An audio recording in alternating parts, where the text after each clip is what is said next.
Halo, terima kasih sudah mampir di channel ini. Assalamualaikum warahmatullahi wabarakatuh. Welcome to Dandelira. Aku yakin di antara teman-teman yang di sini pasti ada yang suka pakai skincare dan mungkin juga ada yang pakai sampai 10 stepnya Korea.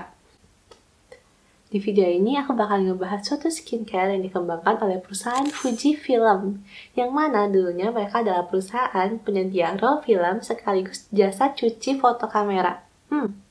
Unik banget kan skincare ini? Kalau kalian mau tahu tentang skincare ini, tetap tonton sampai akhir. Jangan lupa buat tekan tombol like, subscribe, dan kalau kamu suka dengan kontenku, kamu bisa nyalain notifikasinya biar kamu gak ketinggalan video terbaru dari aku. Sebelum kita bahas tentang skincare ini lebih lanjut lagi, ayo kita bahas dulu alasan kenapa Fujifilm, yang dulunya merupakan perusahaan yang bergerak di bidang fotografi dan videografi, kini beralih profesi menjadi perusahaan yang meluncurkan skincare. Buat teman-teman yang waktu kecil suka nemenin orang tuanya buat cuci film, pasti udah gak asing sama dua merek ini, Kodak dan Fujifilm. Pada tahun 1975, seorang karyawan dari Kodak bernama Stephen Sesson berhasil menemukan teknologi pertama yang menjadi cikal bakal kamera digital sekaligus alat penayangan foto pertama yang bisa ditampilkan di TV. Kalau dilihat sampai sini, seakan-akan Kodak bakal punya masa depan yang cerah karena karyawan mereka berhasil menciptakan teknologi kamera digital loh, kamera yang entarnya bakal dipakai oleh semua orang. Stephen Sesson juga mikir bakal gitu. Tapi ternyata para petinggi Kodak justru gak suka sama idenya. Mereka berpikir bahwa ide dari Sesson itu justru malahan akan jadi bumerang bagi perusahaan mereka sendiri. Kamu nih gimana sih? Kok kamu lagi pengen alat yang malah bikin perusahaan kita bangkrut? Kita udah kaya loh udah ngejual raw film dan jasa cuci foto. Kamu malah bikin alat kayak gini. Lagian siapa sih orang yang melihat fotonya ada di TV? Kurang lebih kayak gitu. Dan akhirnya, Kodak membuang penemuan itu. Di sisi lain, sejak pertama kali didirikan tahun 1934, perusahaan Fujifilm selalu rutin menyisihkan 7% dari dana budget mereka untuk keperluan penelitian dan pengembangan. Karena mereka sadar cepat atau lambat sesuatu akan terjadi masa depan. Maka oleh karena itu mereka butuh plan B, alias rencana cadangan jika suatu hari mereka harus beralih profesi. Sebenarnya Kodak juga tahu tentang ancaman ini. Tapi pada saat itu, mereka lebih milih buat bertahan sama apa yang mereka punya sekarang daripada membuka diri untuk teknologi baru, alias teknologi yang Stephen Sesson temukan saat itu. Hingga akhirnya yang mereka takutkan terjadi. Pada awal 2000, kamera digital menggempur pasar perkameraan. Dan hebatnya, kamera-kamera digital yang muncul saat itu merupakan pengembangan dari teknologi Stephen Sesson yang dulu ditolak sama Kodak. Kebayangkan gimana nyeselnya? Sementara itu, Fujifilm memutuskan buat beralih profesi dari perusahaan yang penyiar jasa fotografi menjadi perusahaan pemproduksi skincare. Ini kalian bakal nanya, loh emang apa hubungannya antara fotografi sama skincare? Emangnya mereka bisa? Nah, di sini fakta uniknya. Selama sekian tahun, selama mengurus foto-foto, Fujifilm menyadari sesuatu, bahwa foto akan berubah menjadi kusam dan memiliki noda hitam bila mereka teroksidasi. Karena itu, sama mereka menjadi jasa penyedia layanan fotografi, mereka selalu mengembangkan antioksidan mana yang cocok digunakan sebagai agen pelindung foto-foto mereka dari oksidasi. Selama berpuluh-puluh tahun, Fujifilm sudah meneliti hingga 4.000 antioksidan, dan mereka memiliki database yang besar.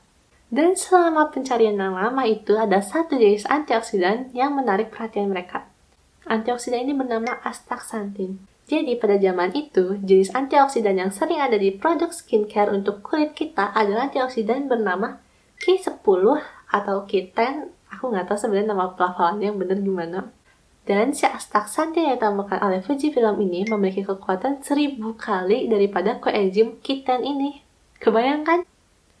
Astaxanthin ini dapat ditemukan di lobster, udang, kepiting, dan ikan salmon yang bikin kulit dan cangkang mereka berwarna merah.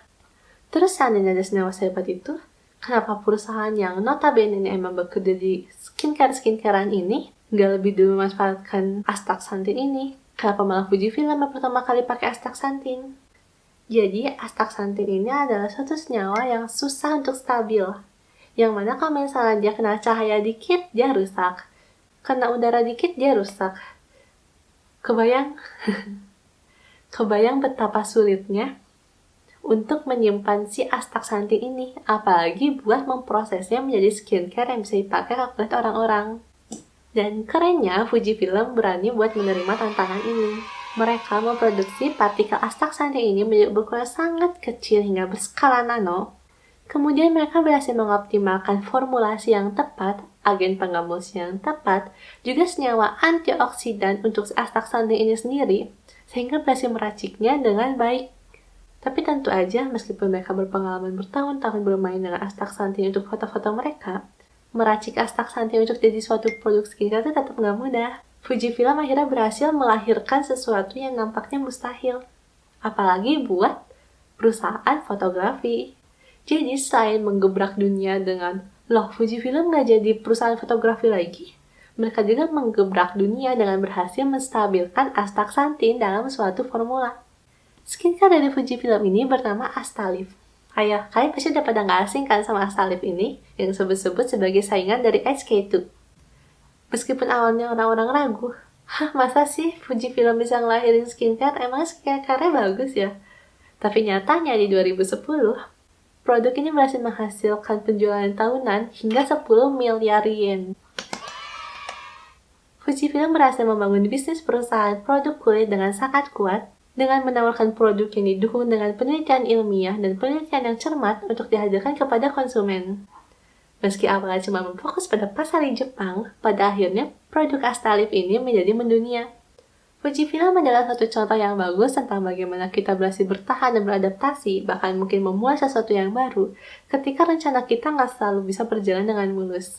Dan bukan cuma berhasil bertahan hidup, Fujifilm juga berhasil menciptakan sesuatu yang selama ini gagal diciptakan oleh perusahaan-perusahaan yang bekerja di bidang itu, alias si Astalif ini, yang mengandung astaxanthin. Semoga selain video ini menambah wawasan kamu, semoga kamu juga bisa termotivasi untuk terus bisa beradaptasi dan menatap ke depan meskipun rencana-rencana yang kita bangun nggak selalu berjalan dengan mulus, karena kita selalu butuh rencana cadangan dan bisa menerapkan rencana cadangan dengan baik.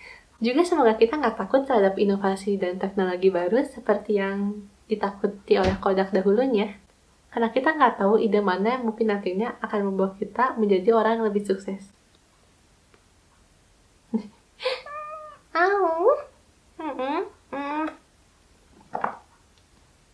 Sekian video hari ini. Kalau kamu punya ide buat video berikutnya, jangan lupa langsung tulis aja di komen.